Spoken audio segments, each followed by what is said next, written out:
Thursday morning இன்றைக்கி paleo டயட்டோட டே 8 தான். இன்றைக்கி காலையில் எழுந்திரிச்சு எல்லாத்துக்குமே ஒவ்வொரு விதமாக ஒவ்வொரு மார்னிங் எனர்ஜி ட்ரிங்க் கேட்குறாங்க. நானும் வந்து வெயிட் லாஸ் ட்ரிங்க்கு, மாமாவுக்கு பிளாக் காஃபி, பாப்பாவுக்கு நடுச்சக்கரை பாலுன்னு ஆற்றி கொடுத்துட்டு, அப்புறம் இன்ஸ்டன்ட் இடியாப்பம் தான் இருந்துச்சு. அதை வந்து ஒரு 10 நிமிஷம் தண்ணியில் ஊற வச்சு ஸ்டீம் பண்ணி எடுத்து வச்சிட்டேன். சரி அது பத்தாதுன்னு சொல்லிட்டு அரிசி மாவு கொஞ்சம் இருந்துச்சு, அதையுமே இடியாப்பம் போட்டு இடியாப்பம் செய்யலாம் அப்படின்னு சொல்லிட்டு கொஞ்சம் நெய் உப்பு போட்டு நல்லா சுடுதண்ணி விளையாட்டு புளிஞ்சு வச்சுட்டு அதையும் ஸ்டீம் பண்ணி எடுத்துட்டேன். ரொம்ப வந்து சூப்பராக வந்து வெந்திருந்துச்சு.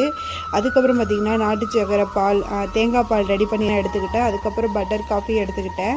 அதோட பொண்ணுக்கு வந்து 1 year 6 months ஆகுது. இன்ன வரைக்குமே நான் என்ன சாப்பிட்றேனோ அதுதான் நான் வந்து கொடுத்துக்கிட்டு இருக்கேன். எல்லா காய்கறியுமே சாப்பிடுவா. பச்சை பூண்டு, பச்சை வெங்காயம் அதெல்லாம் வந்து ரொம்ப நல்லது. அதை எல்லாமே நான் கொடுத்து பழக்கியிருக்கேன். காய் இல்லாமல் சாப்பாடே சாப்பிட மாட்டா. அவ்வளோ வந்து காய்ன்னு கேட்டுக்கிட்டே இருப்பாள். நான் வந்து ஸ்டார்டிங்கில் வந்து ஆப்பிள், கேரட் அந்த மாதிரி ஸ்டீம் பண்ணி கொடுத்துட்டேன். 3 monthsலேருந்தே கொடுத்துக்கிட்டு